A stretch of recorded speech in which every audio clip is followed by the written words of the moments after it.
திருச்சபை திருநெல்வேலி திருமண்டலம் வாலிபர் ஐக்கிய சங்கம் நடத்தும் குற்றால வாலிபர் முகாம் 2025. கருத்து: மெய்காப்பாளர், பாடிகார்டு. வாலிப ஆண்கள் முகாம் ஜூலை 25, 26 மற்றும் 27.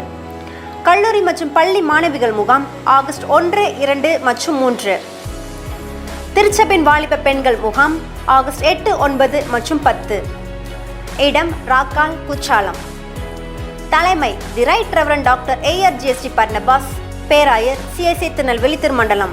வாழ்த்துறை: டாக்டர் DS ஜெயசிங், முன்னாள் லே செயலர், CIC திருநெல்வேலி திருமண்டலம்.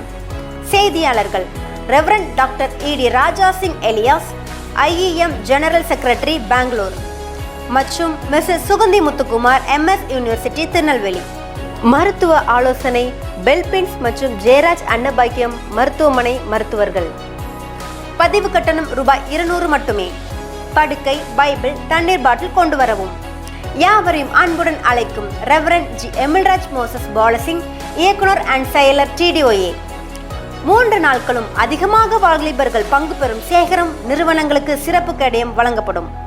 தொடர்புக்கு 7598 408 717. நன்கொடை கொடுக்க விரும்புகிறவர்கள் QR கோடை பயன்படுத்தவும். தேங்க்யூ. நான் பஸ் ஸ்டாண்டில் ஒரு நேரம் வந்து நின்னேன். நான் எவ்வளோ உயரம் இருப்பேன்? எவ்வளோ உயரம் இருப்பேன் தெரியுதா? உங்கள் கண்ணால் அளவிடுங்க பார்க்கலாம். என்னம்மா அவன் சொல்கிறான், எட்டி எட்டி பார்த்து எனக்கு கழுத்துலாம் என்ன செய்யுது, வலிக்கு. இவ்வளோ உயரம் இருக்கீங்களே, கொஞ்சம் ஸ்டேஜ்லேருந்து கீழே இறங்கிடக்கூடாதா? 6 அடி உயரம் இருக்கிறேன். கவனிங்க, என்ன பஸ் ஸ்டாண்டில் ஒரு போலீஸ்காரர் வந்து நின்னார் என் பக்கம். அவர் இவ்வளோ வளர்த்து தான் இருந்தார். எனக்கு ஒரே பொறாமையா போச்சு. என்ன பொறாமை தெரியுமா? அவ்வளோ கட்டையா இருக்கிறவர் என்ன வேலை பார்க்குறாரு? போலீஸ் வேலை பார்க்குறாரு. நம்ம இவ்வளோ வளர்த்தியா இருக்கிறோமே, நமக்கு இன்னும் என்ன வேலை கிடைக்கல? போலீஸ் வேலை கிடைக்கலன்னு நான் படித்து கொண்டு இருக்கிறப்போ அவரை பார்த்து பொறாமப்பட்டேன். ஏன் தெரியுமா? அவருடைய சரீர அளவை பார்த்தோன்னே இவர் எதுக்கு தகுதி இல்லாத ஆளு, ஒரு போலீஸுக்கு தகுதி இல்லாத ஆளுன்னு நான் நினைத்து கொண்டேன். இது மாதிரி தான் சில நேரத்தில் நம்ம கண்ணால, நம்முடைய சிந்தனையால சில பேர் உங்களை அளவிட்டிருக்கலாம். கவனிங்க, மனிதன் எப்படி அளவிட்டு பார்ப்பான்? சரீர அமைப்பை பார்த்துதான் அளவிட்டு பார்ப்பான். இவன் தகுதியான ஆளு, இவன் சரியான ஆளு என்று அளவிட்டு பார்ப்பான். நீங்க இன்னொரு தடவை உங்களுக்கு சொல்ல போறேன். ஈசா என்ன செய்யறாரு? அவனுடைய 2வது குமாரன் ஆகிய அபினதாபை அழைத்து அந்த அபினதாபை அந்த சாமுவேல் தீர்க்கதரிசிக்கு முன்பாக கடந்து போக பண்ணினார். கடந்து போக பண்ணார்னு என்னது தெரியுமா? ஈசாய் வந்து யோசித்து பார்க்கிறாரு. அப்போ பையன் இல்லைன்னு ஆண்டவர் சொல்லிட்டாருன்னா அபினதாபா இருக்கும், அவனை தான் ராஜாவா ஆண்டவர் தெரிந்து கொள்வாரா இருக்கும் என்று சொல்லி அபினதாபை நீ அந்த சாமுவேலுக்கு முன்னாடி நடந்து போப்பா அப்படின்னு சொல்றாரு. அபினதாப் நடந்து போனா ஆண்டவர் சொல்றாரு, இவனும் இல்லை. அதுக்கப்புறம் நீங்க 3வது பார்த்தீங்கன்னா, 3வது யாரை தெரிந்து கொள்றாரு? சம்மாவை பார்த்து நீ கடந்து போப்பா, அவனுக்கு முன்னாடி நடந்து போப்பான்னு சொல்றாரு. அப்ப அபிஷேகம் பண்ண பொண்ண தீர்க்கதரிசி பார்க்கிறாரு, சம்மாவையும் ஆண்டவர் என்ன செய்யல? தெரிந்து கொள்ளல. கவனிக்கீங்களா? இந்த உலகம் ஒரு அடையாளத்தை உங்களுக்கு முன்பாக காண்பிக்கும். இந்த உலகம் ஒரு அடையாளத்தை உங்களுக்கு வைத்திருக்கும். இந்த உலகம் எளிதாக உங்களுக்கு ஒரு பெயரை கொடுக்கும். இந்த உலகம் எளிதாக உங்களை அடையாளப்படுத்திவிடும். தம்பி, ஒரு நாள் நீங்க ஒரு பொருளை எடுத்துட்டீங்க, திருடிட்டீங்கன்னா சாகர மட்டும் இந்த உலகம் உங்களுக்கு என்ன பேரை கொடுக்கும் தெரியுமா? என்ன பேரை கொடுக்கும்? திருடங்கிற பேரை கொடுக்கும். கவனிக்கீங்களா? நீங்க எவ்வளவு நல்ல பிள்ளையா வாழ்ந்து வாழ்ந்து ஒழுக்கமுள்ள பிள்ளையா வாழ்ந்தாலும் ஒரு சின்ன செயல் உங்க வாழ்க்கையில மற்றவங்க உங்களை அடையாளப்படுத்துறதுக்கு ரொம்ப வாய்ப்பா போயிடும். ஆனா இப்பதான் ஆண்டவர் ஒருவனை தெரிவு செய்கிறார். நான் தான் சொல்றேன், தீர்க்கதரிசி ஒருத்தரை தெரிவு செஞ்சாரு. அவர் வாட்ட சாட்டமா இருக்கிறதுனால இவர் தான் ராஜாவுக்கு தகுதியான ஆள்னு தீர்க்கதரிசி தெரிவு செய்தார். ஆண்டவர் சொல்லிட்டாரு, இவன் இல்ல, மனுஷன் பார்க்கிற மாதிரி நான் பார்க்க மாட்டேன். 2வது ஒருத்தரை அனுப்புறாரு, அவரும் இல்ல. 3வது 7 பேரை பார்த்தாச்சு. இப்போ 7 பேரும், வீட்டில் இருக்கிற 7 பேரும் யாரும் இல்லைன்னு ஆண்டவர் சொல்லிட்டாரு, இவன் ராஜாவுக்கு தகுதியான ஆளு இல்ல. ஆனா கவனிங்க, ஈசாயிட்ட கேட்கிறாரு, எப்பா உனக்கு மொத்தம் எத்தனை குமாரர்கள்? 8 குமாரர்கள் ஐயா. அப்ப 7 பேர் தான் இருக்கிறாங்க. இன்னொருத்தன் உண்டா? ஆமா உண்டு. அவன் எங்க இருக்கிறான் தெரியுமா? ஆடு மேய்ச்சிட்டு இருக்கிறான். அவன் ஆடு மேய்ச்சிட்டு இருக்கிறான். கவனிங்க, ஆடு மேய்க்கிற ஒருத்தன் அங்க அப்பா முடிவு பண்றாரு, இவன் எதுக்கு லாய்க்கு கிடையாது தெரியுமா? ராஜாவாகிறதுக்கு தகுதி கிடையாது. இன்னைக்கும் உலகம் உங்களை ஒரு முத்திரை குத்தும். கவனிக்கீங்களா? எங்க கவனிங்க, உலகம் உங்களை ஒரு முத்திரை குத்தும். என்ன முத்திரை தெரியுமா? இவன் இதற்கு சரிப்பட்டவன் அல்ல அப்படின்னு ஒரு முத்திரை குத்தும்.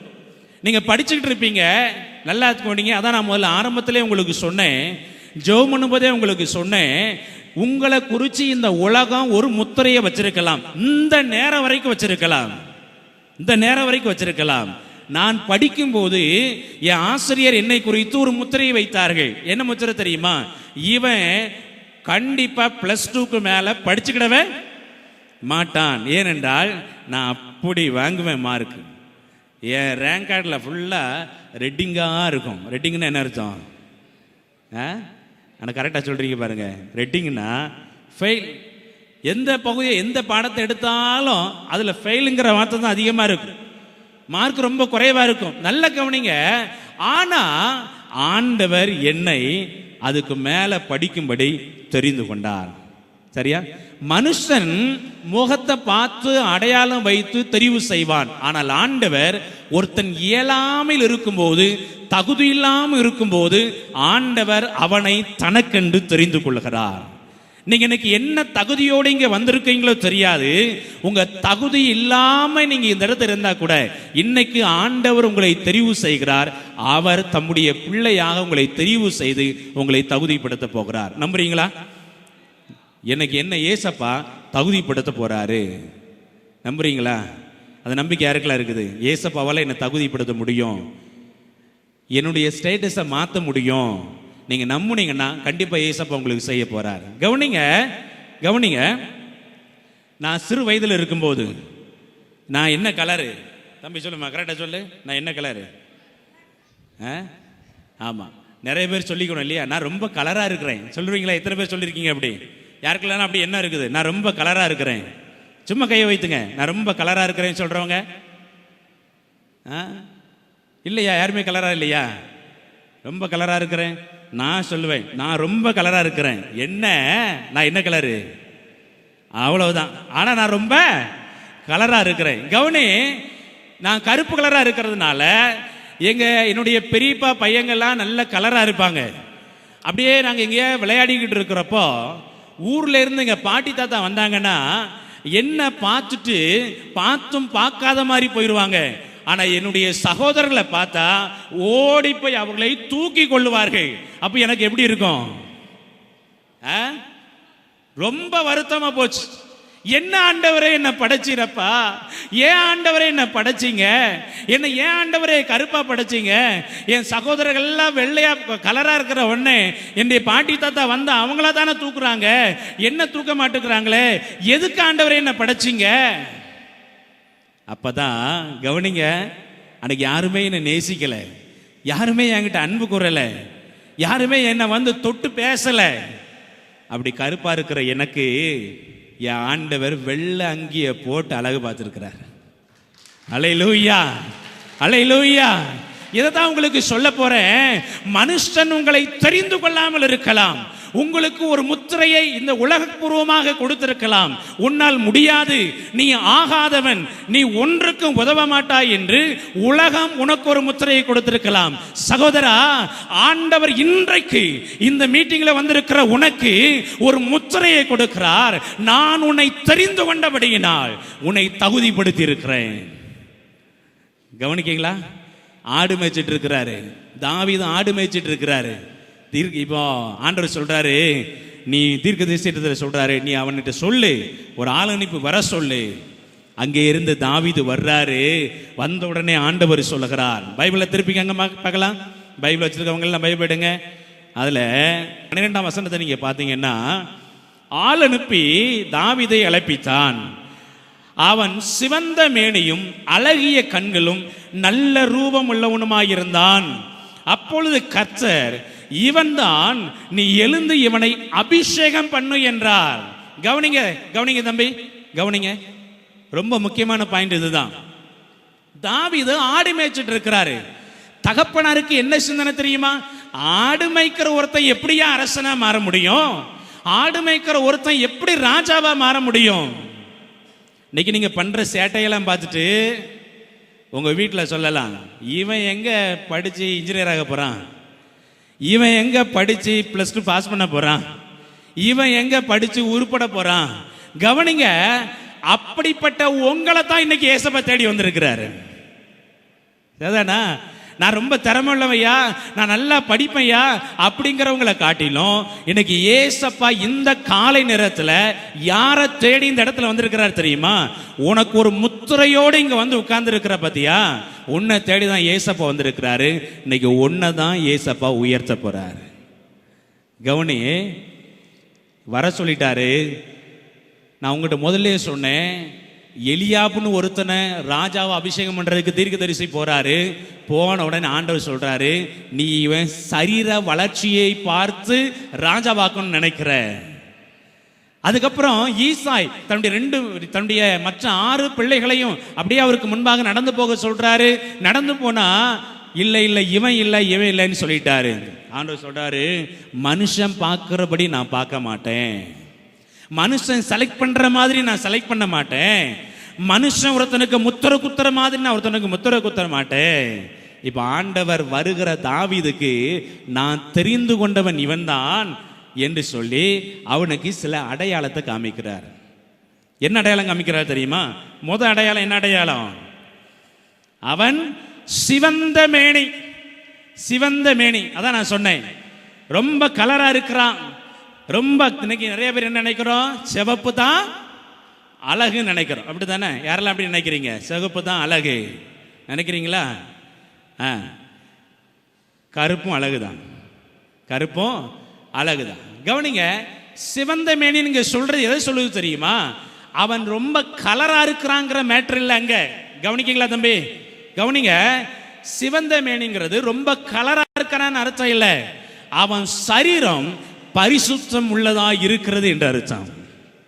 கர்த்தர் ஒருவனை தெரிந்து கொண்டு பயன்படுத்த வேண்டுமானால் அவன் சரீரம் பரிசுத்தம் உள்ளதா இருக்க வேண்டும். கர்த்தர் ஒருத்தனுடைய வாழ்க்கை தரத்தை மாற்றணும்னா அவன் சரீரத்தை பரிசுத்தமா காத்துக்கொள்ளணும். தம்பி, உங்க வாழ்க்கையில கர்த்தர் ஒரு மாற்றத்தை கொடுக்கணுமா? உங்க படிப்புல ஒரு மாற்றத்தை கொடுக்கணுமா? உங்க எதிர்காலத்தில் ஆண்டவர் ஒரு மாற்றத்தை கொடுக்கணுமா? ஃபர்ஸ்ட் உங்க வாழ்க்கையில உங்க சரீரம் மாறணும். சரீரம் எப்படி மாறும்? சரீரம் எப்படி மாறும்? நீங்க பைபிள்ல வாசித்து பார்த்தீங்கன்னா, நான் உங்களுக்கு ஒரு வசனத்தை சொல்ல போறேன். 1 தெசலோனிக்கர் 5ஆம் அதிகாரம் 23ஆம் வசனம் இப்படி சொல்லுது, சமாதானத்தின் தேவன் தாமே உங்களை முற்றிலும் பரிசுத்தமாக்குவாராக. அவர் வரும்போது உங்கள் ஆவி, உங்கள் ஆத்துமா, உங்கள் சரீரம் முற்றிலும் பரிசுத்தமா இருக்கட்டும், குற்றமற்றதா இருக்கட்டும் சொல்றார். உங்க சரீரத்தை குற்றமில்லாத சரீரமா நீங்க பார்த்துக்கொள்ளணும். எப்படி குற்றமில்லாத சரீரமா பார்த்துக்கொள்ள முடியும்? கவனிங்க, உங்க சரீரத்தை கெடுப்பதற்கு உங்களுக்கு அனுமதியை ஆண்டவர் கொடுக்கவில்லை. புரிஞ்சுதா? உங்களுக்கு புரிஞ்சுதா? உங்களுக்கு ஆண்டவர் உங்க நிலையிலிருந்து உங்களை மாற்றணும்னா, ஆடு மேய்க்கிற ஒரு மனுஷனை அரசனா ஆண்டவர் மாற்றணும்னா, ஃபர்ஸ்ட் ஆண்டவர் அவன்கிட்ட எதிர்பார்க்கிறது அவனுடைய பரிசுத்த சரீரத்தை எதிர்பார்க்கிறார். இந்த வாலிப பிராயத்துல உங்களுக்கு தேவை என்ன தெரியுமா? பரிசுத்த சரீரம். அது என்ன பரிசுத்த சரீரம்? அழகா பைபிள் ஒரு வசனம் இருக்குது. நீதிமொழிகள் 23ஆம் அதிகாரத்தில் 31ஆம் வசனம் சொல்லுது, மதுபானம் இரத்த வருணமாயிருந்து பாத்திரத்தில் பளபளப்பாய் தோன்றும் போது நீ அதை பாராதே, அது மெதுவாய் உன் மேல இறங்கும். இன்னைக்கு சரீரத்தை கெடுக்கிறது எது தெரியுமா? நீங்க வாலிப பிராயத்தில் இருக்கிறீங்க. உங்க சரீரத்தை கெடுக்கிறதுக்கு பிசாசு வைத்திருக்கிற ஒரு வழி என்ன தெரியுமா? மதுபானம்ங்கிற பழக்கம், புகைப்பிடிக்கிற பழக்கம், பாக்கு வகைகளை பயன்படுத்தக்கூடிய பழக்கம், போத ஊசிகளை போடக்கூடிய பழக்கம். கவனிங்க, இன்னைக்கு இது பெரிய ஒரு நாகரிகமாய் மாறிவிட்டது. ஒரு வாலிப பையன் குடிக்கலன்னா அவன் வந்து வாலிப பையனே இல்லை அப்படின்னு சொல்லக்கூடிய ஒரு உலகம் தான் இன்னைக்கு இருக்குது. நீங்க எத்தனை பேர் அந்த காரியத்தில் நீங்க இருக்கீங்கன்னு எனக்கு தெரியல. எனக்கு ஆண்டவர் காலை நேரத்தில் உங்களோடு பேசுறாரு. ஆடு மேய்ச்சிட்டு இருக்கிற தாவீதை ஆண்டவர் அரசனா மாற்றணும்னா அதுக்கு தேவை முதலாவது அவன் சரீரத்தை பரிசுத்தப்படுத்த வேண்டும். இன்னைக்கு உங்க வாழ்க்கையில உங்க எதிர்காலம் ஆசீர்வாதமா இருக்கணும்னா ஃபர்ஸ்ட் நீங்க செய்ய வேண்டிய காரியம் உங்க சரீரத்தை பரிசுத்தமா காத்துக்கொள்ளணும். கவனிங்க, குடி போதைக்கு அடிமைப்பட்டிருக்கிற மனிதனுடைய நிலை எப்படிப்பட்டதா இருக்குமான்னு தெரியுமா? நீங்க அந்த வசனத்தின் பின்பகுதியில் வாசித்தீங்கன்னா மதி மயங்கி போய்விடுவான். தான் செய்கிறது இன்னதென்று அவனுக்கு தெரியாது. அவன் வாழ்க்கை நிலை அது முதல்ல அது பாம்பை போல நம்ம கிட்ட பழகின மாதிரி இருக்கும், விரியனை போல அது தீண்டி போடும், உங்க வாழ்க்கைய அழிச்சு போடும். குடி போதைக்கு ஒரு மனிதன் அடிமையாகி விட கூடாது. கவனி, உனக்குள்ள யார் இருக்கிறா தெரியுமா? யாரெல்லாம் சொல்ல முடியும் எனக்குள்ள ஏசப்பா இருக்கிறாரு? யாரெல்லாம் சொல்லுவீங்க உண்மையா? நீங்க நல்லா அர்ப்பணிச்சிருக்கிறீங்க, சொல்லுங்க பார்க்கலாம். எனக்குள்ள ஏசப்பா இருக்கிற நம்பிக்கை யாருக்குள்ள இருக்கு? யாருக்கெல்லாம் இருக்குது? நல்ல கை வைத்துங்களேன். இவ்வளவு பேருக்குள்ள இருக்குதா? உங்களுக்குள்ள ஏசப்பா இருக்கிறாரா? சரி, இப்போ உங்களுக்குள்ள ஏசப்பா இருக்கிறாரு. உங்களுக்குள்ள ஏசப்பா இருக்கிறதுனால ஏசப்பா இருக்கக்கூடிய சரீரத்தை தீட்டுப்படுத்துறதுக்கு நமக்கு என்ன கிடையாது? அனுமதி கிடையாது. ஒரு மனுஷன் குடிக்கிறான்னா உள்ளுக்குள்ள ஏசப்பா இருந்து பார்த்துக்கிட்டே இருப்பார். பார்த்துட்டு என்ன சொல்லுவாரு? இப்படி சரீரத்தை நான் உருவாக்குன சரீரத்தை இப்படி கெடுத்து போடுறானே. இந்த சரீரம் நமக்கு யார் கொடுத்தது? ஆண்டவர் கொடுத்தது. அந்த சரீரத்தை கெடுத்து போடுவதற்கு நமக்கு என்ன கிடையாது? உரிமை கிடையாது. இப்போ ஒரு எக்ஸாம்பிள் நான் சொல்றேன், கேளுங்க. எக்ஸாம்பிள், இந்த மைக் இருக்கு பாத்தீங்களா? இந்த மைக் கவனிங்க. இந்த மைக் இருக்கு இல்லையா? இந்த மைக்கை இதுதான், இந்த மைக்கு தான் நான் அந்த சகோதரன் வாங்கியிருக்கேன்னு வைங்க. வாங்கியிருக்கிறேன். இது யாரு மைக்கு? பேசுங்க பார்க்கலாம். பேசினா தான் நல்லா சாப்பிட முடியும் கொஞ்சம் கழிச்சு. இந்த மைக் யாருடையது? அந்த அண்ணனுடையது, அப்படிதானே? அவங்களுடையது. இதுனா அவங்ககிட்ட அவங்க என்கிட்ட கொடுத்துருக்குறாங்க. நீங்க மீட்டிங் முடிகிற வரைக்கும் வச்சுட்டு என் கையில் இருக்கிறதுனால இது யார் மைக்கு கிடையாது, ஏன் மைக் கிடையாது. இதை நான் அவங்ககிட்ட என்ன செஞ்சிடணும்? திரும்ப கொடுத்துடணும், அப்படிதானே? கவனிங்க, என் கையில இருக்குங்கிறதுக்காக இதை கலச்சி இதை உடைச்சி இதை வச்சு 2-3 மைக்கா துண்டாக்கி அவர் கையில கொடுத்தா அண்ணன் என்ன சொல்லுவாரு? பேச மாட்டீங்களா? கோவப்படுவாரு. வேற விரட்டி விரட்டி வெளுப்பாரு.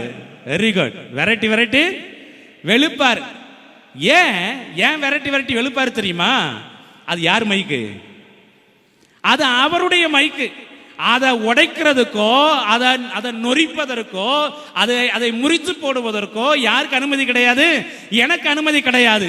அதே போலத்தான் சகோதரா, உங்க சரீரம் நீங்களா கேட்டு கிடைச்சதில்ல, ஆண்டவராய் உங்களுக்கு கொடுக்கப்பட்ட சரீரம்.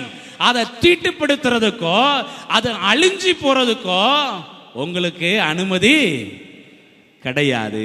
ஆண்டவர் உங்களுக்கு அனுமதி கொடுக்கல. அதை மாற்றி நீங்கள் இதை செய்தீர்கள் என்றால் அதுதான் பாவம். நான் ஒரு சகோதரன் கேட்டேன். ஒரு முறை ஒரு சகோதரன் பேசினேன். சகோதரா, இப்படி பீடி குடிக்காதங்க, சிகரெட்டு குடிக்காதங்கன்னு சொன்னேன். அவர் கேட்டாரு, என்கிட்ட சட்டையை பிடிச்சிட்டு கேட்டாரு, உங்க பைபிள்ல பீடி குடிக்க கூடாதுன்னு எந்த அதிகாரத்தில் போட்டிருக்குது? நீங்க கேட்டிருக்கீங்களா? எனக்கு அது கேட்டிருக்கீங்களா? கேட்கலையா? கேட்டிருக்கீங்களா? எனக்கு அது அந்த சகோதரன் என் சட்டையை பிடிச்சு கேட்டாரு. என்ன கேட்டாரு? பீடி குடிக்க கூடாது, சிகரெட் குடிக்க கூடாதுன்னு உங்க பைபிள்ல எங்க போட்டிருக்குது? கவனிங்க, நான் தான் அந்த வசனத்தை எடுத்து காமிச்சேன். சமாதானத்தின் தேவன் உங்களை முற்றிலும் பரிசுத்தமாக்குவாராக. அவர் வரும்போது உங்கள் ஆவி, உங்கள் ஆத்துமா, உங்கள் சரீரம் எப்படி இருக்கணும்? குற்றமற்றதாக இருக்க வேண்டும். தாவீது வர்றாரு, ஆண்டவர் தாவீதை பார்த்த உடனே சொல்றாரு, அவன் எப்படிப்பட்டவனா இருக்கிறான் பாரு, சிவந்த மேனி உடையவனாய் இருக்கிறான், பரிசுத்த சரீரம் உடையவனாய் இருக்கிறான். உன் சரீரத்தை கெடுத்து போடாதே, அதை ஆண்டவர் விரும்பவில்லை. கேட்டீங்களா? குடிக்கிறது பாவம், சிகரெட்டு குடிக்கிறது பாவம், கஞ்சா போடுறது பாவம், போத ஊசி போடுறது பாவம்னு தனித்தனியாக பைபிளில் சொல்லலை. ஆனால் ஒரே காரியம் சொல்லுது, உன் சரீரத்தை தீட்டுப்படுத்தினால், உன் சரீரத்தை கெடுத்து போட்டால் அது மிகப்பெரிய பாவம். ரெண்டாவது கவனிங்க. ரெண்டாவது சொன்னாரு 12ஆம் வசனம் 1 சாமுவேல் 16:12. முதல்ல சிவந்த மேனியா இருக்கிறான்னு சொன்னாரு. ரெண்டாவது அழகிய கண்கள். பக்கத்தில் உள்ள பாருங்க, என் கண் அழகா இருக்கான்னு கேளுங்க. இப்ப கேட்டவன சொல்லுவான், உன் கண்ணு 1.5 கண்ணுமா இருக்குன்னு சொன்னாலும் பரவாயில்ல, என்ன உன் கண்ணு முட்டை கண்ணுமா இருக்குன்னு சொன்னாலும் பரவாயில்ல. ஆண்டவரே தனக்கு பிரியமுள்ள பிள்ளைகளை பார்த்து சொல்றாரு, என் பிரியமே நீ ரூபவதி, உன் கண்கள் புறா கண்கள்ங்கிறாரு. பக்கத்தில் பார்த்து சொல்லுங்க, உன் கண்ணு புறா கண்ணு மாதிரி இருக்கு சொல்லுங்க. ஆண்டவர் அழகிய கண்ணாக எதை பார்க்கிறார்? இந்த வாலிப பிராயத்தில் இருக்கிற நமக்கு கண்டிப்பா தெரிஞ்சிருக்கணும். என் கண்ணை ஆண்டவர் பார்த்து உன் கண்ணு ரொம்ப அழகா இருக்குன்னு ஆண்டவரால் சொல்ல முடியுமா? ஆண்டவர் அழகுன்னு சொல்றது எது தெரியுமா? பரிசுத்தத்தை தான் அழகு என்று சொல்லுகிறார். உன் கண் பரிசுத்தமாக இருக்கிறது என்று ஆண்டவர் இன்றைக்கு இங்கே வந்திருக்கிற உங்களை பார்த்து சொல்ல முடியுமா? கவனிங்க, ஆடு மேய்ச்சிக்கிட்டு இருந்த ஒருத்தரை அரசனா மாற்றுறதுக்கு ஆண்டவர் அவரிடத்தில் தெரிவு செய்த 2வது காரியம் என்ன தெரியுமா? பரிசுத்தமான கண் தாவீதின் இடத்துல இருந்தது. பிறகு ராஜாவான பிறகு அந்த கண்ணு தப்பு பண்ணுச்சு. ஆனா ஆண்டவர் அழைத்த போது அவன் கண் பரிசுத்தம் உள்ள கண்ணாயிருது. ஏன் தெரியுமா? ஆடு மேய்ச்சிக்கிட்டு இருப்பாரு, அங்கங்க மிருகங்கள்லாம் நிற்கும், அங்க பறவைகள் சத்தம் போடும். இவர் கண்கள் எல்லாம் யாரை நோக்கி பார்த்து கொண்டிருந்தது தெரியுமா? ஆண்டவரை பார்த்து பாட்டு பாடிக்கிட்டே இருந்தாரு. அவருடைய கண்கள் பரிசுத்த கண்கள். பைபிள் ஒரு வசனம் இருக்கு, அதை உங்களுக்கு சொல்ல போறேன். மத்தேயு 5ஆம் அதிகாரம் 28ஆம் வசனம் என்ன சொல்லுது தெரியுமா? மத்தேயு 5ஆம் அதிகாரம் 28ஆம் வசனம், நீ நியாயப்பிரமாணத்தில் கேள்விப்பட்டிருப்ப, ஒரு ஸ்திரியோடு சேர்ந்து விபச்சாரம் செய்தால் தான் அது விபச்சாரம்னு. ஆனா நான் உனக்கு சொல்லுகிறேன், ஒரு ஸ்திரியை இச்சையோடு பார்த்தா கூட அது என்னதானா? விபச்சார பாவம். ஒரு பெண்ணை நீ இச்சையோடு பார்த்தாலே அது பாவம். ஆண்டவர் சொல்றார், உன் கண்ணு பரிசுத்தமாகட்டும், உன் வாழ்க்கையை நான் மாற்ற விரும்புகிறேன். இந்த காலை நேரத்தில் கர்த்தர் சவால் விட்டு உங்களோடு பேசுறார். தம்பி, சவால் விட்டு பேசுறாரு, உன் கண்ணு பரிசுத்தமா மாறட்டும், நான் உன்னை பயன்படுத்த போறேன். நான் உன்னை தெரிந்து கொண்டேன். செல்போன் கையில் வைத்திருக்கிறோம். அந்த செல்போன்ல நம்முடைய கண் பரிசுத்த கண்ணோடு பார்க்கிறோமா? டிவி பார்க்கிறோம், நம்ம கண்ணு பரிசுத்த கண்ணோடு பார்க்குதா? பஸ் ஸ்டாண்ட்ல நிற்கிறோம், நம்ம கண் பரிசுத்த கண்ணோடு பார்க்குதா? நம்ம கண் பரிசுத்தமா இருக்குதா? கொஞ்சம் யோசித்து பார்க்கணும், கொஞ்சம் யோசித்து பார்க்கணும். கவனிங்க, ஆண்டவரால், திரும்பவும் சொல்றேன், ஆண்டவரால் உங்கள் நிலையிலிருந்து உங்களை மாற்ற முடியும். உங்க வீட்டில் வசதி இல்லாமல் இருக்கலாம், உங்க வீட்டில் வசதி இல்லாமல் இருக்கலாம், ஆண்டவரால் உங்களை உயர்த்த முடியும், உங்களை கவனப்படுத்த முடியும். எனக்கு தெரிஞ்ச ஒரு குடும்பம் கிட்டத்தட்ட ஒரு 10 வருஷத்துக்கு முன்னாடி அவங்க அப்பா ஆட்டோ ஓட்டிட்டு இருந்தார். ஆட்டோ ஓட்டுற ஒரு குடும்பத்தை சார்ந்த பையன். ஆனால் அந்த பையன் சின்ன வயசுல நல்ல கர்த்தருக்கு பயந்த பையன். ரொம்ப காலையில் எழுந்தோன்னே பைபிள் வாசிப்பான், நல்ல இருந்த பையன். படித்தான், +2 நல்ல மார்க் வாங்கினா. ஒரு டாக்டர், களக்காடு, நீங்கள் கேள்விப்பட்டிருக்கீங்களா? யாருக்கெல்லாம் களக்காடு தெரியும்? களக்காட்டில் உள்ள ஒரு மருத்துவமனையில் உள்ள ஒரு தலைமை மருத்துவர். அவர் என்ன பண்ணார் தெரியுமா? அந்த பையனை நேரில் சந்திச்சு, தம்பி, நீ மருத்துவத்துறையில் நீ வளரணும், நீ மருத்துவ படிப்பு படிப்பதற்கான அத்தனை செலவையும் நான் பொறுப்பெடுத்துக் கொள்கிறேன். நீ அங்கே செலவு செஞ்சுட்டு படித்து முடித்த பிற்பாடு நீ மருத்துவமனையில் வந்து என்ன செய்யணும்? என் மருத்துவமனையில் வந்து நீ பணியாற்ற வேண்டும் என்று சொன்னார். அதே போல் அவரே படிக்க வைத்தார். அவரே லட்சக்கணக்கில் செலவழித்து படிக்க வைத்தார். அவரே அவருடைய மருத்துவமனையில் அவருக்கு வேலை கொடுத்தார். கவனிக்கீங்களா? நிறைய பேர் சொல்லுவாங்க, கொடுக்கிற தெய்வம் கூரைய, கேள்விப்பட்டிருக்கீங்களா? அப்படி கொடுக்கிற தெய்வம் கூரைய பிரிச்சுட்டு கொடுக்கும். சும்மா பிரிச்சுட்டு கொடுக்காது. உன் வாழ்க்கையில மாற்றம் இருந்தால்தான் மேல இருந்து உனக்கு ஆசீர்வாதம் வரும். கவனிக்கீங்களா? முதல்ல எலியாப்பு உடல் பருமன் உள்ளவன் தான், நல்ல ஹைட் வெயிட் தான். ஆனா ஆண்டவர் அவனை ராஜாவாக தேர்ந்தெடுக்க விரும்பவில்லை. ஏன்னா அவனுக்குள்ள பரிசுத்தம் இல்லாமல் இருந்திருக்கலாம். ஆனால் தாவீதை பார்க்கிறார், அவன் கண்ணு அழகிய கண்ணாய் இருக்கிறது. நீங்க எத்தனை பேர் பார்த்து அப்படி சொல்லியிருக்கிறீங்க? இந்த வாலிப பிராயத்தில் யாராவது ஒரு பிள்ளைய பார்த்து, ஏம்மா உன் கண் எப்படி இருக்கு தெரியுமா, அழகிய கண்ணுலாம் சொல்லாதீங்க. சொன்னா உங்க கண் என்ன கண்ணா மாறிடும். கவனிக்கீங்களா? நீங்க அந்த பிள்ளைய போய் அம்மா உன் கண்ணு அழகிய கண்ணா இருக்குன்னு சொல்ல போய் உங்க கண்ணு என்ன கண்ணா ஆயிடக்கூடாது, அழகற்ற கண்ணா மாறிடக்கூடாது. அப்படின்னா என்ன அர்த்தம்? உங்க கண் பரிசுத்தமானதை நோக்கட்டும். பைபிள் தான் சொல்லுது, உன் கண் நேராய் நோக்க கடவுது. அசுத்தத்திற்கு அல்ல, பரிசுத்தத்திற்கே அழைத்திருக்கிறேன்னு ஆண்டவர் சொல்றார். உங்களை தெரிந்து கொண்ட தெய்வம் உங்களை எதுக்கு அழைச்சிருக்கிறான்னா பரிசுத்த வாழ்க்கை. மூணாவது என்ன சொல்றார் தெரியுமா? அவன் நல்ல ரூபம் உள்ளவனாய் இருந்தான். கவனிங்க, தோற்றம், அவனுடைய முக தோற்றம் நல்ல தோற்றமாய் இருக்கிறது. அந்த முக ரூபம் நல்ல ரூபமாய் இருக்கிறது. கவனிங்க, நீ கருப்பா இருக்கலாம், நீ சிகப்பா இருக்கலாம், அல்லது உன்னுடைய முகத்தை பார்த்து சில நேரத்தில் சில பேர் கண்ணாடி முன்னாடி போய் நின்னா என்ன யோசிப்பாங்க தெரியுமா? சே, என் மூக்க ஆண்டவர் கொஞ்சம் நீளமாக இப்படி வச்சிருந்தா எவ்வளோ நல்லா இருந்திருக்கும். முடி இப்படி தூக்கி விட்டுட்டு, சே எனக்கு மட்டும் இப்படி முடி இருந்தால் என் முகத்துக்கு எவ்வளோ நல்லா இருந்திருக்கும். யோசிச்சிருக்கீங்களா? அப்படி யோசிக்கலையோ? யோசித்திருப்போம் இல்லையா? தாடியே முளைச்சிருக்காது, ஆனால் சீப்பை வச்சு இப்படி இழுத்து ஏன் என்ன வளர்ந்துரும்? தாடி வளர்ந்துடும். ஒரே பூச்சி முடியா இருக்குது. அப்போ என்ன செய்ய, அந்த சேவிங் செட்டை வச்சு ஒரு 4 நாள் அதை இழுத்தா அந்த முடி நல்லா வந்துடாதா? நம்ம முகத்தை அழகுபடுத்துறதுக்கு அவ்வளோ காரியம் செய்கிறோம்.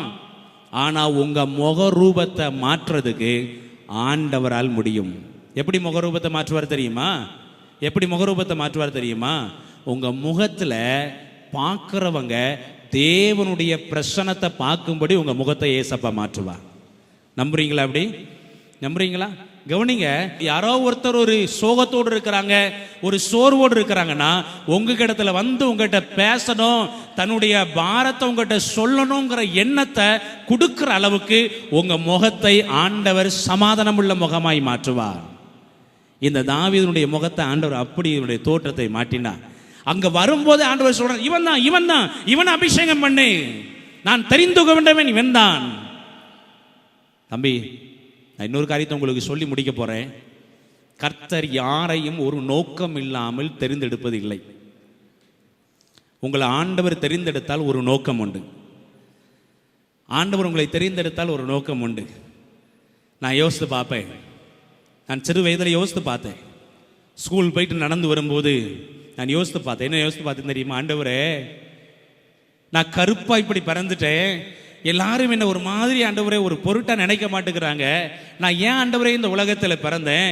ஏன் ஆண்டவரே இந்த உலகத்தில் இருக்கிறேன்? அப்ப ஆண்டவர் என்னை தெரிந்து கொண்டார். என்னை எப்படி தெரிந்து கொண்டார் தெரியுமா? கவனிங்க தம்பி, என்னை எப்படி தெரிந்து கொண்டார் தெரியுமா? ஆண்டவர் ஒவ்வொருவரையும் ஒவ்வொரு விதத்திலே தெரிந்து கொள்ளுவார். என்னை எப்படி தெரிந்து கொண்டார் தெரியுமா? ஒரு பலவீனத்தில் என்னை தெரிந்து கொண்டார். நான் ஒரு 6 வயது இருக்கும். என் கால் ரெண்டும், கவனிங்க, என் கால் ரெண்டும் முடக்கு வாதம், இளம்பிள்ள வாதம். கேள்விப்பட்டிருக்கீங்களா? இளம்பிள்ள வாதம். என் 2 காலும் இளம்பிள்ள வாதத்தினால கால் மடக்கப்பட்ட நிலைமையில என்னால் எழுந்து நடக்க முடியாது. நான் வீட்டுக்குள்ளே 2 மாதங்கள் என் கையை ஊன்றி தான் அப்படியே வீட்டுக்குள்ளே சுற்றி வந்தேன். அவ்வளோ ஒரு வேதனையான ஒரு காரியம். மருத்துவர்களை போய் பார்த்தோம். எங்கள் அப்பா அப்படியே தன் தோல் மேலே போட்டுக்கொண்டே, அப்போ எங்கள் வீட்டில் பைக்கெலாம் கிடையாது, ஒரு சைக்கிள் தான், அந்த சைக்கிளை உருட்டி கொண்டே அப்படியே என்னை கொண்டு போனார். மருத்துவமனைக்கு கொண்டு போய் மருத்துவமனையில் கொண்டு விட்ட உடனே டாக்டர்ஸ் என்னை பரிசோதித்து சொன்னாங்க, ஐயா, உங்கள் பிள்ளைக்கு வந்திருக்கிறது இளம் பிள்ளை வாதம், அது முத்தின நிலைமையில மாறிட்டுது, இனி உங்கள் மகன் நடக்கவே மாட்டான், அவனால் நடக்க முடியாது. எங்கள் அப்பாவுக்கு ரொம்ப துக்கமாக போச்சு. எங்கள் அப்பா சொன்னாங்க, டாக்டர், அவன் கூட உள்ள பையங்கள்லாம் ஓடி ஆடி விளையாடும் போது என் பிள்ளை கால் மடக்கி வைக்கப்பட்ட காலை பார்த்தா எனக்கு அவ்வளோ வேதனையாக இருக்குது. அப்போ டாக்டர் சொன்னாங்க, ஒன்று செய்யலாம், உங்கள் பையன் காலை நிமிர்த்து வச்சிடலாம், மடக்கி இருக்கிற காலை நிமிர்த்து வச்சிடலாம் என்று ஒரு சுத்தியல் எடுத்தாங்க. 3 நர்ஸ் பக்கத்தில் என் காலை பிடிச்சிருந்தாங்க. 2 டாக்டர் என் கையை பிடிச்சிருந்தாங்க. ஒரு டாக்டர் அந்த சுத்தியை வைத்து என் மூட்டு பகுதியை அப்படியே தட்டி தட்டி தட்டி தட்டி தட்டி நிமிர்த்தார். சொல்ல முடியாத வலி, சொல்ல முடியாத வேதனை. அப்போ டாக்டர் சொன்னார், உங்கள் பிள்ளைக்கு, உங்கள் மகனுக்கு 2 ஸ்டிக் வாங்கி கொடுங்க, அதை ஊன்றி கொண்டு தான் இனி அவனால் நடக்க முடியும். எங்கள் அப்பாவுக்கு கண்ணீர் தாரையாய் வடிகிறது. என் பிள்ளை எந்த குளத்தில் பார்க்க ஆண்டவரே, என் பிள்ளையை ஆண்டவரே நான் பெற்றெடுத்தேன் என்று அப்படியே அழுது கொண்டே இருந்தார்கள். நாட்கள் போய்கொண்டே இருந்துச்சு. என்னால் நடக்க முடியாமல் கஷ்டப்பட்டு கொண்டு வீட்டில் அப்படியே படுத்த படுக்கையாய் அப்படியே கிடப்பேன். ஒரு முறை ஒரு கூட்டம், ஒரு நற்செய்தி கூட்டம், 4 மாவடியில் இயேசு விடுவிக்கிறார் அப்படின்னு ஒரு கூட்டம் நடக்குது இல்லையா? மோகன் சிலாசஸ் கேள்விப்பட்டிருக்கீங்களா? அந்த அண்ணனுடைய கூட்டம் நடந்து கொண்டு இருந்தது. அப்போது எங்கள் ஊரில் இருந்து வேன் புறப்பட்டு போச்சு, பக்கத்து ஊரில் இருந்து. அப்போ எங்கள் ஊரில் வேன்லேருந்து யாரும் போக மாட்டாங்க, அங்கே கிறிஸ்தவர்களும் கிடையாது. அப்போ அந்த வேனில் பக்கத்து ஊரில் போகிறாங்கன்னு சொன்ன உடனே, நான் பலவீனத்தோடு இருந்த உடனே எங்கள் வீட்லேயும் வந்து பேசினார்கள். என்னுடைய தகப்பனாரும் என்னுடைய தாயாரும் எனக்காக ஜெபம் பண்ணுறதுக்காக அங்கே போனோம். அப்போ எங்கள் ஊரில் ஆலயம் கிடையாது, அதனால் ஜெபம் பண்ணுறதுக்கு இடம் கிடையாது. உடனே எல்லாம் ஜெபம் பண்ணுறதுக்கு அங்கே போகிறாங்கன்ன உடனே போனாங்க. அப்போ நான் சொன்னேன், எனக்கும் அந்த இடத்துல வந்து ஒரு வேளை சுகம் கிடச்சுன்னா நல்லா இருக்குமே, என்னையும் கூட்டிகிட்டு போங்க. கவனிங்க தம்பி, என்னையும் கூட்டிகிட்டு போங்க. உடனே எங்கள் அப்பா சொன்னாங்க, வீட்டுக்குள்ளேயே உன்னை வச்சு சமாளிக்க முடியலையே, உன்னை பார்க்க முடியல, அவ்வளோ கூட்டத்துக்கு மத்தியில் போகிறவங்களாம் கேட்பாங்க, உங்கள் பையனுக்கு என்னாச்சு, ஏன் இப்படி தூக்கிட்டு போகிறீங்க, ஏன் இப்படி 6 வயசு பையன் நல்ல ஹைட்டாக இருப்பேன், ஏன் இப்படி தூக்கிட்டு போகிறீங்கன்னு கேட்பாங்களே. நான் சொன்னேன், என்னை தூக்கிட்டு போங்க, ஒருவேளை அந்த இடத்துல எனக்கு சுகம் கிடச்சிட்டுனா. அப்படியே தூக்கினார். நான் சொல்கிறது உண்மை தம்பி.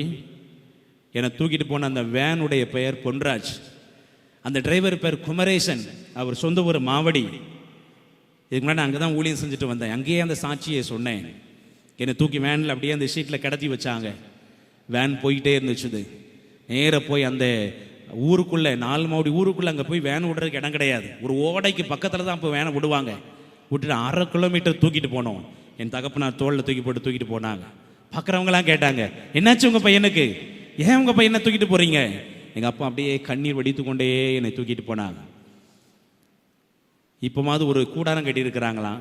முன்னாடி அந்த கூடாரம் கிடையாது, ஒரு மாமரத்தடியில் வச்சு தான், ஒரு மாமரத்தடியில் என்ன போய் படுக்க வச்சுருந்தாங்க. துறல் கூட்டம், ஒருத்தர் கண்டுபிடிக்க முடியாது, அவ்வளோ கூட்டம். ஒரு மாமரத்தடியில் கடைசியில் படுத்திருந்தேன். அந்த நேரத்தில் பிரசங்கம்லாம் முடிஞ்சுது. கடைசி ஜெபம் பண்ணும்போது அந்த சகோதரர் ஒரு வார்த்தையை சொன்னார், மாமரத்து அடியில் கடைசியில் ஒரு பையனை படுக்க வச்சிருக்கீங்க, அவன் நடக்க முடியாதுன்னு டாக்டர் சொன்னதுனால வேதனையோடு இருக்கிறீங்க. இன்னைக்கு ஆண்டவர் சொல்றாரு, அந்த பையனை எனக்கு நான் தெரிந்து கொண்டேன், அவனுக்கு ஒப்பு கொடுக்க சொல்லு, அவனை ஒப்பு கொடுக்க சொல்லு. அவன் எனக்கென்று தெரிந்து கொண்டேன், அந்த மகனை என் பணிக்குன்னு தெரிந்து கொண்டேன் சொல்லு. உடனே அவர் சொன்னார், என் பெரிய பேர் முத்து கிருஷ்ணன், கிறிஸ்டோபர்னு அதுக்கப்புறம் தான் மாற்றம், முத்து கிருஷ்ணன் அப்படின்னு சொன்னார். மாமரத்தடியில் உன்னை படுக்க வச்சிருக்கிறாங்க, இன்னைக்கு இயேசு உன்னை சுகப்படுத்த போறாரு, நீ உன்னை ஊழியத்துக்கு ஒப்பு கொடு. அப்போ நான் சொன்னேன், நான் என்னுடைய தகப்பன் இடத்துல சொன்னேன், இவ்வளவு கூட்டத்தில் எத்தனை முத்துகிருஷ்ணன் இருப்பான்னு தெரியாது, யாரையோ அவங்க குறிப்பிட்டு சொல்றாங்க, என்னையா இருக்காது. அவர் சிம்மம் சொன்னார், நீ இன்னும் விசுவாசிக்கவில்லை, ஆண்டவர் தான் உன்னை தெரிந்து கொண்டார் என்று இன்னும் விசுவாசிக்கவில்லை. எனவே உனக்கு ஒரு அடையாளம், இங்க வச்சு நீ சுகத்தை பெற போறதில்ல, வேன்ல நீ போகும்போது, ஊருக்கு உள்ள வேன் போகும்போது கத்தருவான் காலை தொட போறதை நீ உணர போகிறாய் என்று சொன்னார். அப்பவும் நான் ஒப்பு கொடுக்கல. அப்படியே என்ன தூக்கி கொண்டு வேன்ல படுக்க வச்சாங்க. அப்பதான் எங்க அப்பா சொன்னாங்க, உன்னதான் சொல்லி இருக்கிறாங்க, நீ ஒப்பு கொடு ஏசப்பா, நான் உங்க ஊழியத்தை செய்வேன்னு ஒப்பு கொடு. அப்பதான் சொன்னேன், ஏசப்பா என்னை நீங்க சுகமாக்கினீங்கன்னா உங்க ஊழியத்தை செஞ்சிருவேன்ப்பா, என் உயிர் உள்ள வரைக்கும், கடைசி சொட்டு ரத்தம் இருக்கிற வரைக்கும் நாங்கள் ஊழியத்தை செய்வேன் ஆண்டவரே. வேனில் படுக்க வச்சாங்க. சரியாக அந்த ஏறுற பக்கத்தில் உள்ள சீட், அப்படியே வண்டி போய்கிட்டு இருந்துச்சு. எங்கள் ஊருக்குள்ள வண்டி உள்ளே என்ட்ரன்ஸுக்கு உள்ளே போன உடனே காலில் பெரிச்சல் பத்திர மாதிரி ஒரு உணர்வு. பெரிச்சல் பத்திரம்னா உங்களுக்கு தெரியும் நினைக்கிறேன், தெரியுமா? கொஞ்ச நேரம் காலம் அடக்கி உட்கார்ந்த உடனே ஒரு மாதிரி காலில் வரும் பார்த்தீங்களா, அப்படி ஒரு உணர்வு வந்துச்சு. டோரை திறந்தாங்க, என்னை இறக்குறதுக்கு 2 பேர் வந்தாங்க. நான் சொன்னேன், என் காலில் ஏதோ ஒரு மாற்றம் தெரியுது, நான் அந்த காலை ஊனி பார்க்கட்டுமா? என்னுடைய இடது காலை முதலாவது ஊன்றி பார்த்தேன், என்னால் நல்லா ஊன முடிஞ்சது. நடந்து பார்த்தேன், என்னால் நடக்க முடிஞ்சுது. நான் ஓடி பார்த்தேன், ஓட முடிஞ்சது. கவனிங்க கவனிங்க, இது நான் 6 வயசுல நடந்துன்னு சொன்னேன் இல்லையா, அடுத்த 2 வருஷத்துல டோனாவூர் வாக்கர் ஸ்கூல்ல நான் சாம்பியன் கப் வாங்குறதுக்கு ஏசப்பா உதவி செஞ்சார். கவனிக்கீங்களா? கவனிக்கீங்களா? ஏன் இதை உங்களுக்கு சொல்றேன் தெரியுமா? என்ன தெரிந்தெடுத்த தெய்வம் என் வாழ்க்கையே மாத்திட்டாரு. என் வாழ்க்கையை மாத்திட்டார். ஒன்றுக்கும் உதவாதவனாய் கடந்த என்னை நல்ல ஒரு அங்கியை கொடுத்து ஆண்டவருடைய ஊழியத்தை செய்யும்படி கர்த்தர் அழகு பார்த்திருக்கிறாரே. ஒரு நோக்கத்துக்காக ஆண்டவர் தெரிந்து கொண்டார். என்ன அவர் பணியை செய்யக்கூடிய ஒரு நோக்கத்துக்காக தெரிந்து கொண்டார். இன்னைக்கு உங்களை ஒரு நோக்கத்துக்காக தெரிந்து கொண்டிருக்கிறார். தம்பி, நீ சாதாரணமானவனாய் உன்னை நினைக்காதே. உன்னை ஒரு நோக்கத்திற்காக ஆண்டவர் தெரிந்து கொண்டுதான் இந்த காலை நேரத்தில் இங்க உட்கார வச்சிருக்கிறாரு. நீ உன் நண்பர்களோடு, உங்க நண்பர்கள் கூப்பிட்டாங்கன்னு வந்திருக்கலாம், உன் பெற்றோர் உன்னை தள்ளினார்கள் வந்திருக்கலாம், அல்லது உங்க குருவானவர் உங்க உபதேசிமார் ஏதோ உன்னை கட்டாயப்படுத்தி அனுப்பினாங்கன்னு வந்திருக்கலாம். இல்ல இல்ல இல்ல, ஆண்டவர் உன்னை குறித்து ஒரு நோக்கம் வச்சிருக்கிறனால தான் இந்த இடத்துல வந்திருக்கிறாய். அந்த நோக்கத்தை இன்னைக்கு ஏசப்பா நிறைவேற்ற போறாரு. நோக்கத்தை நிறைவேற்ற போறாரு. அவருடைய நோக்கம் உன்னை கொண்டு பயன்படுத்த போறாரு. நீ ஒப்பு கொடுப்பியா? இளைஞனே